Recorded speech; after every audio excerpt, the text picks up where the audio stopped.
Today we are learn about to the probability. तो probability के बारे में आप लोग पढ़ेंगे। Probability of an event means possibility. किसी भी इवेंट की पॉसिबिलिटी क्या है वो आपकी प्रोबेबिलिटी होती है। तो इसके लिए आपको एक फार्मूला बताया गया है कि probability of an event E equal favourable outcomes divided by total outcomes. यहाँ पर डिवाइडेड बाय टोटल आउटकम्स आप डिवाइड कर दीजिए, डिवाइडेड बाय टोटल आउटकम्स। अगर आपकी कोई इवेंट है, उसकी इवेंट के होने की प्रोबेबिलिटी को आप प्रोबेबिलिटी ऑफ ई से रिप्रेजेंट करेंगे और ना होने की प्रोबेबिलिटी ई से पहले आप नॉट लिख देंगे। तो किसी भी इवेंट के होने की प्रोबेबिलिटी और ना होने की प्रोबेबिलिटी का जो सम होता है वो 1 के इक्वल होता है। दूसरा पॉइंट इसमें क्या है कि किसी भी इवेंट की probability greater than 0 and equal and less than equal to 1। किसी भी इवेंट की प्रोबेबिलिटी की वैल्यू हमेशा 0 और 1 के बीच में ही आती है, ना तो इससे ज़्यादा होती है और ना ही इससे कम होती है। यहाँ पर नेक्स्ट पॉइंट जो है वो क्या है, probability of an event can have value from 0 to 1। जो आपको यहाँ बताया गया है कि या तो वो 0 से बड़ी होगी या 0 के इक्वल होगी या फिर 1 के इक्वल होगी या फिर 1 से छोटी होगी। किसी भी इवेंट की, ऐसा नहीं कि कोई किसी भी इवेंट की प्रोबेबिलिटी 1 से ज़्यादा हो जाए। किसी भी इवेंट की प्रोबेबिलिटी ना तो 1 से ज़्यादा होगी और ना कभी भी नेगेटिव आएगी। इन बातों का ध्यान रखेंगे आप। Next point, the probability of sure event. अगर कोई इवेंट श्योर है कि वो होना ही है, उसके अलावा कुछ नहीं होना है, तो उसकी प्रोबेबिलिटी 1 होती है। Next point, and probability of an impossible events. जैसे कोई इवेंट ऐसी हो जो कभी होने वाली ना हो, जैसे मान लिया जाए कि the sun rises from the west, तो ऐसा कभी नहीं होता है कि सन जो है पश्चिम से निकले, तो उस घटना की जो प्रोबेबिलिटी होगी वो 0 होगी। अब नेक्स्ट पॉइंट है कि if tossing a coin n times then total number of outcomes equal 2 की पावर n। अगर किसी कॉइन को n बार उछाला जाए तो उसके आउटकम्स जो होंगे वो 2 की पावर n होंगे। जैसे आपको एग्जांपल यहाँ दिया गया है कि किसी एक कॉइन को आपने 2 बार उछाला। यहाँ लिखा हुआ है a coin is tossed 2 times then total number of outcomes 2 to power 2 means 4। और आपके जो सैंपल स्पेस में एलिमेंट्स होंगे वो क्या क्या होंगे, हेड होगा, हेड टेल होगा, टेल हेड होगा या टेल टेल होगा। आपके 4 आउटकम्स पॉसिबल होंगे। इसी प्रकार से अगर हम किसी डाई को रोल करते हैं n times then total number of outcomes is 6 to power n because dies has 6 faces. और यहाँ पर आपका जो कॉइन था उसमें नंबर ऑफ फेसेस कितने थे, 2, इसलिए उसके आउटकम्स 2 to power n होंगे। और यहाँ डाइज के केस में आउटकम्स 6 to power n होंगे। रैंडम एक्सपेरिमेंट क्या होता है, random experiment is one whose outcomes can not predict before. हम ऐसे एक्सपेरिमेंट की बात कर रहे हैं जिसमें उसके मतलब आउटकम्स को हम पहले ना बता पाएँ। अब आप एक्सरसाइज 5.3 का क्वेश्चन नंबर 1 देखेंगे। यहाँ कह रहा है कि list the outcomes you can see in these experiment, spinning a wheel, tossing 2 coins together. तो आपको जो फिगर दिया गया था उसमें ये नंबर्स लिखे हुए हैं ABCD। ए जिसमें 2 बार आया है, तो ABCD मतलब ये लिखा हुआ है व्हील के ऊपर। तो इसमें 4 आउटकम्स हैं, केवल आउटकम्स ही आपको बताने हैं, यहाँ प्रोबेबिलिटी नहीं बतानी है। फिर दूसरा क्वेश्चन जो है कह रहा है कि when 2 coins are tossed together, तो आपके 4 आउटकम्स होंगे head head, head tail, tail head और टेल टेल। अब आप क्वेश्चन नंबर 2 देखें। When a die is throw list the outcomes of an event of getting a prime number.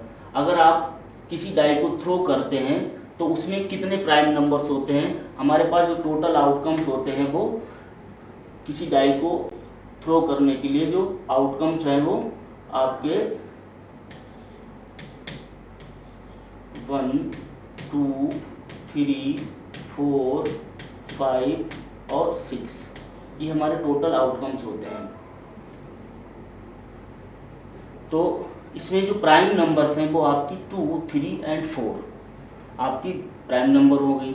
इसके बाद में सेकेंड पार्ट है नॉट अ प्राइम नंबर, तो not a prime number 1 4 and 6। दूसरा question कह रहा है अ नंबर ग्रेटर देन 5, तो केवल एक ही नंबर होती है जो 5 से ज़्यादा होती है, वो 6 होती है। इसके बाद में a number not greater than 5, तो 5 से छोटे नंबर आपके ये हो जाएंगे 1 2 3 4 एंड 5। ये इसका आंसर आ गया। क्वेश्चन नंबर थर्ड, अब यहाँ से आपको प्रोबेबिलिटी निकालनी है। कह रहा है probability of the pointer stopping on D. आप क्वेश्चन नंबर 1 को देखेंगे, वहाँ पर आपके जो आउटकम्स थे वो 4 थे।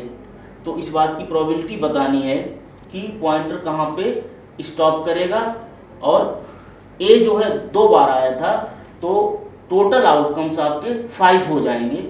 तो डी पर रुकने की प्रोबेबिलिटी बताना है, वो पॉइंटर डी पर कब रुकेगा। तो ये हमारे फेवर में आउटकम्स केवल डी एक ही बार आया, तो फेवर में आउटकम्स 1 हो गया, और टोटल आउटकम्स कितने हो गए 5। तो फार्मूले में जब रखेंगे तो प्रोबेबिलिटी आ जाएगी 1/5। इसी प्रकार से probability of getting an S from a well सफल टेक ऑफ 52 प्लेइंग कार्ड्स। आपने एक ताश की गड्डी देखी होगी, उसमें 52 कार्ड्स होते हैं, जिसमें 4 एस होते हैं, 4 किंग होते हैं, और 4 क्वीन, 4 जैक, इस प्रकार से कार्ड्स होते हैं। इसमें आपको बताना है कि नंबर ऑफ एस कितने होंगे। तो यहाँ पर एस की जो संख्या होती है वो 4 होती है, और टोटल आउटकम्स कितने हैं 52।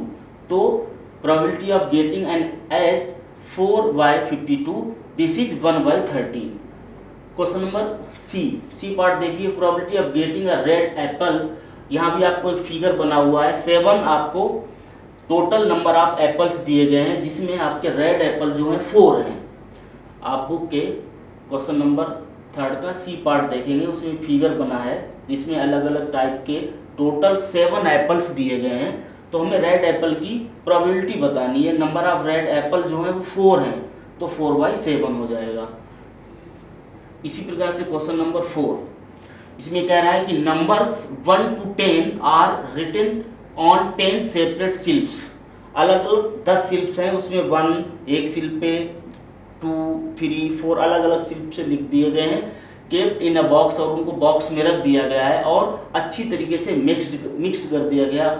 1 slip in choose from the box without looking into it, और उसमें से एक स्लिप को निकाला जाता है, उसको देखा नहीं जाता है। What is the probability of getting a number 6।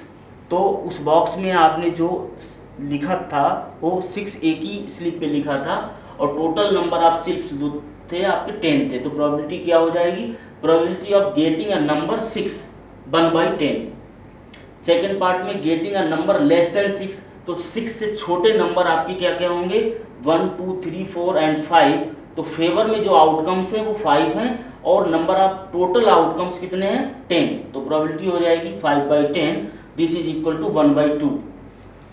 Third part में कह रहा है कि getting a number greater than 6 से बड़े नंबर बताने हैं। तो 6 से बड़े नंबर 7 8 9 10, फेवरेबल आउटकम्स 4, और टोटल आउटकम्स आपके 10 हैं। तो प्रोबेबिलिटी आपकी हो जाएगी 4/10। इसे सिंप्लीफाई कर लेंगे तो 2/5 आ जाएगा। इसी प्रकार से फोर्थ पार्ट में ये कह रहा है कि गेटिंग अ 1 डिजिट नंबर।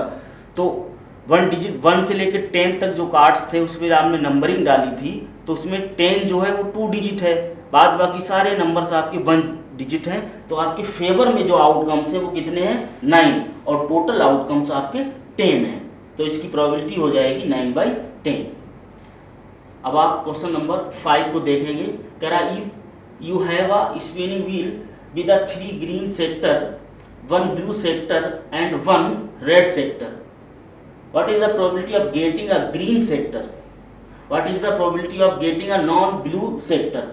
तो आपको फर्स्ट क्वेश्चन का आंसर देना है गेटिंग अ ग्रीन सेक्टर। तो टोटल आपके पास सेक्टर कितने हो गए 3 ग्रीन है, एक ब्लू हो गया और एक रेड हो गया, तो कितने हो गए 3 और 2 5, टोटल आपके सेक्टर 5 हो गए। तो probability of getting a green sector, total outcomes 5 और उनमें फेवर में हमारे जो है वो ग्रीन 3 है, तो 3/5 हो जाएगा। फिर इसका सेकंड पार्ट ये कह रहा है what is the probability of getting or non blue sector. तो नॉन ब्लू कितने, टोटल हमारे पास सेक्टर कितने हैं 5, और उनमें से एक ब्लू सेक्टर है, तो 5 में से हमें नॉन ब्लू सेक्टर की प्रोबेबिलिटी निकालनी है। तो 5 में से आप एक कम कर दीजिए, तो हमारे पास जो नॉन ब्लू सेक्टर्स हैं वो 4 हो जाएंगे। तो इसकी प्रोबेबिलिटी आप हो जाएगी getting a non blue sectors equal 4/5। Question number 6, find the probability of the events given in question number 2। आपका जो क्वेश्चन नंबर 2 था, जो उसमें आपको प्रोबेबिलिटी बतानी है अलग अलग। कह रहा है कि when a die is thrown there are total 6 outcomes. आपको पता है किसी डाई को जब थ्रो किया जाएगा तो नंबर ऑफ टोटल आउटकम्स होंगे 1 2 3 4 5 एंड 6। तो इनमें से प्राइम नंबर कितनी हो गई 3, तो प्राइम नंबर की प्रोबेबिलिटी बतानी है, कितनी हो जाएगी, प्राइम नंबर की प्रोबेबिलिटी हो जाएगी 3/6। 3/6 3/6, तो ये आपका आ जाएगा 1/2। फिर आपसे कह रहा है सेकेंड पार्ट में 1 4 6 are not the prime number. 1 4 और 6 ये आपकी प्राइम नंबर नहीं है, तो प्राइम नंबर ना होने की प्रोबेबिलिटी ये बतानी, ये भी आपकी कितनी हो जाएगी, ये भी आपकी हो जाएगी 3/6 और दिस इज 1/2। अब आपको नेक्स्ट पार्ट में बताना है a number is greater than 5। तो आपको पता है कि हमारे टोटल आउटकम्स 6 हैं और इनमें 5 से बड़ा नंबर केवल एक ही है जो 6 है, तो इस बात की प्रोबेबिलिटी 1/6 हो जाएगी।